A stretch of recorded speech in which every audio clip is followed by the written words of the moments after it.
Hello મિત્રો, ગમ્મત સાથે જ્ઞાન ચેનલમાં આપ સર્વેનું હાર્દિક સ્વાગત છે। આજે આપણે જોવાના છીએ કંડક્ટર કટ ઓફ માર્ક 2024 અંતર્ગત તમારે કેવું રહ્યું પેપર, કેટલા માર્ક થાય છે, બધા વિદ્યાર્થીઓએ ફરજિયાત કોમેન્ટ કરવાની છે અને કટ ઓફ કેટલું રહેશે। જો તમે આપણી ચેનલ પર ફર્સ્ટ ટાઈમ વિઝિટ કરતા હો તો નીચે ડિસ્ક્રિપ્શનમાં ટેલિગ્રામ ગ્રુપની લિંક આપેલી છે, ત્યાં પણ તમે જોડાઈ શકો છો। તમામ સ્પર્ધાત્મક પરીક્ષાની તૈયારી આપણે કરાવી રહ્યા છીએ। તો વિદ્યાર્થી મિત્રો, આપણે કંડક્ટરના જે લેક્ચર લીધા હતા, ટોટલ આપણે 10 લેક્ચર લીધા હતા, બરાબર છે। એમાંથી કોમ્પ્યુટર મોસ્ટ ઓફલી આપણી પીડીએફમાંથી બેઠે બેઠું પૂછવાનું હતું, બરાબર છે। ઘણા બધા વિદ્યાર્થીઓએ કોમ્પ્યુટરના ક્લાસ પણ એટેન્ડ કર્યા હતા, ટોપ 50 MCQ એવી રીતે, બરાબર આપણે ક્લાસ લીધા હતા ઘણા બધા કંડક્ટરના। એમાંથી કોમ્પ્યુટરના મોસ્ટ ઓફલી પ્રશ્નો આપણી જે ક્લાસ લીધા એમાંથી બેઠે બેઠા પ્રશ્નો હતા અને ઘણા બધા વિદ્યાર્થીઓની મેસેજ અને કોમેન્ટ પણ આવી હતી। તમારે સૌ પ્રથમ તો કેવું રહ્યું પેપર એ બધા વિદ્યાર્થીઓએ કોમેન્ટ કરવાની છે અને બધાને કેટલા માર્ક થાય છે કોમેન્ટ કરવાની છે। હજી જો કે પ્રોવિઝનલ આન્સર કી છે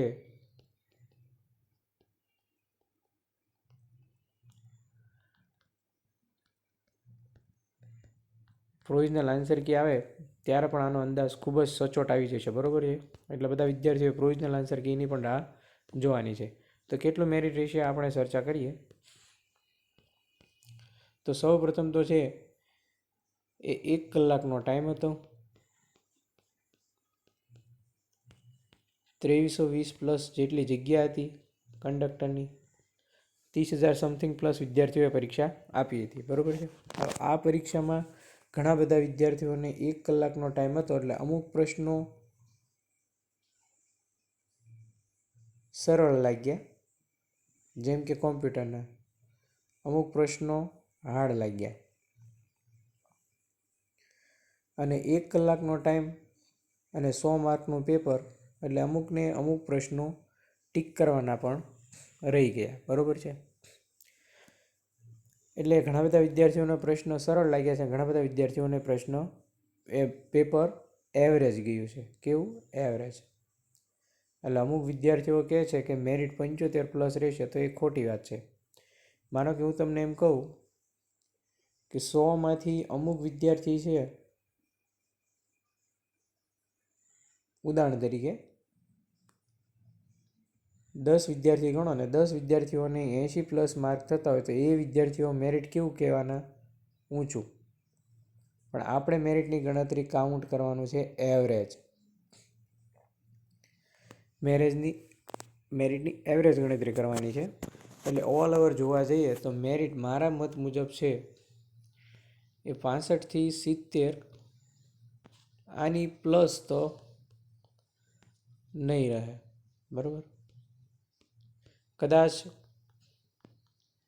એક જનરલનું છે એ 70 પ્લસ રહી શકે, બાકી મોસ્ટ ઓફલી 70થી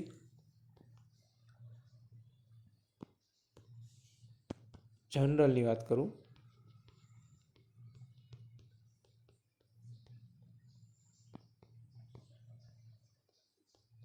બરાબર। બાકી EWS છે,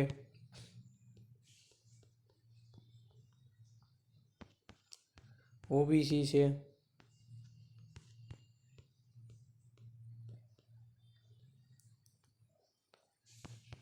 KSCBC ગયો ગણો, બરાબર। ST કેટેગરી છે,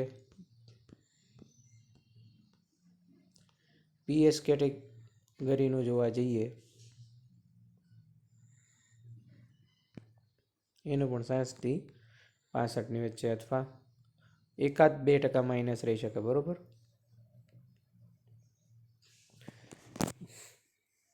આટલું કટઅપ છે ઓલ ઓવર કેટેગરી વાઇઝ રહી શકે, બરાબર છે। પુરુષ મહિલા 33% મહિલા અનામત છે, એ તમને બધાને ખબર હોવી જોઈએ। એટલે જનરલનું 70થી 72ની વચ્ચે રહી શકશે, 100% એનાથી વધારે તો ના જ જાય। EWSનું 68થી 70, OBCનું 65થી 68 અને ST કેટેગરીનું 60થી 65 અને PS હેન્ડીકેપનું 60થી 65, બરાબર। હવે આમાંથી ST કેટેગરીવાળાના 60 પ્લસ જેટલા પણ વિદ્યાર્થીઓને 65 પ્લસ માર્ક થાય છે, મોસ્ટ ઓફલી વિદ્યાર્થીઓ 100% શક્યતા રાખવાની।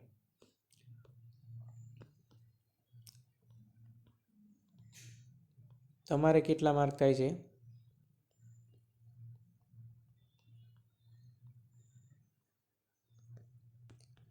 બધાએ કોમેન્ટ કરવાની છે.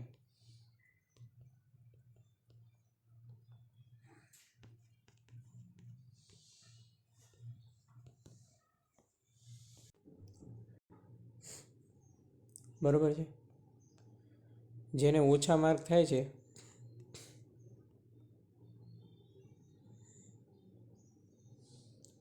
એમને મૂંઝાવાની જરૂર નથી, કેમ કે તાજેતરમાં પોલીસ ભરતીનું ગ્રાઉન્ડ આવી ગયું છે. બરાબર,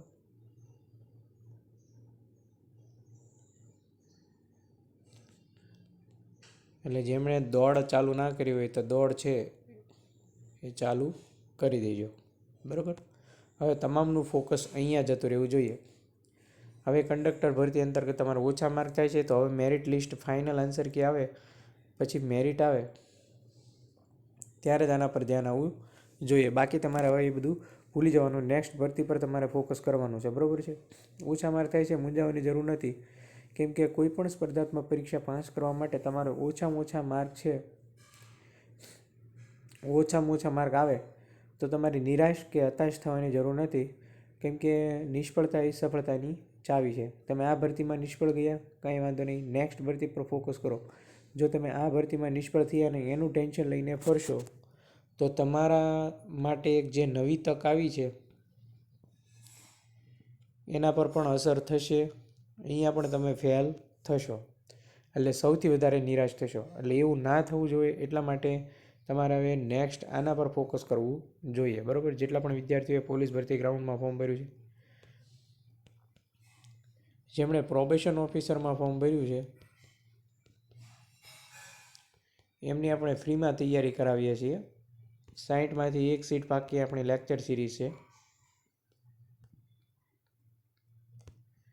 એમાં પણ તમે જોડાઈ જજો. બરાબર, એકદમ ફ્રીમાં જ્ઞાન ત્યાં આપવામાં આવે છે. અને જેટલા પણ વિદ્યાર્થીઓએ કંડક્ટરની પરીક્ષા આપી છે તેટલા તમામ વિદ્યાર્થીઓને કેવું રહ્યું પેપર, કયા પ્રશ્નો ઇઝી લાગ્યા, કયા પ્રશ્નો હાર્ડ લાગ્યા એની કોમેન્ટ કરવાની છે, અને કેટલા માર્ક થાય છે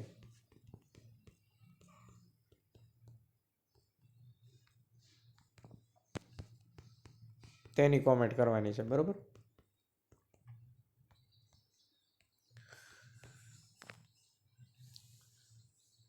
આવી તમામ અને જેટલા પણ વિદ્યાર્થીઓ હેલ્પરની તૈયારી કરે છે, જીએસઆરટીસી હેલ્પર, એના ક્લાસ આપણે ટૂંક સમયમાં શરૂ કરવાના છે, તો એ પણ ફટાફટ વિદ્યાર્થીઓ બધા જોડાઈ જજો.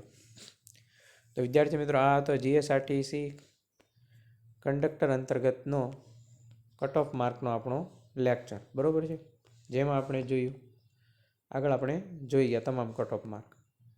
તો આટલું મેરિટ અંદાજિત કટ ઓફ રહી શકે છે. એમાં 2-3 માર્ક છે પ્લસ માઇનસ થઈ શકે છે. બરાબર, આ એક અંદાજિત મેરિટ છે જે આ વિદ્યાર્થીઓના રિવ્યૂના આધારે બનાવવામાં આવ્યું છે. બરાબર, તો વિદ્યાર્થી મિત્રો, અહીં સુધી આપણે રાખીએ છીએ. મળીએ નેક્સ્ટ લેક્ચરમાં નવા કન્ટેન્ટ અને નવી વાત સાથે. થેન્ક યુ મિત્રો, આભાર.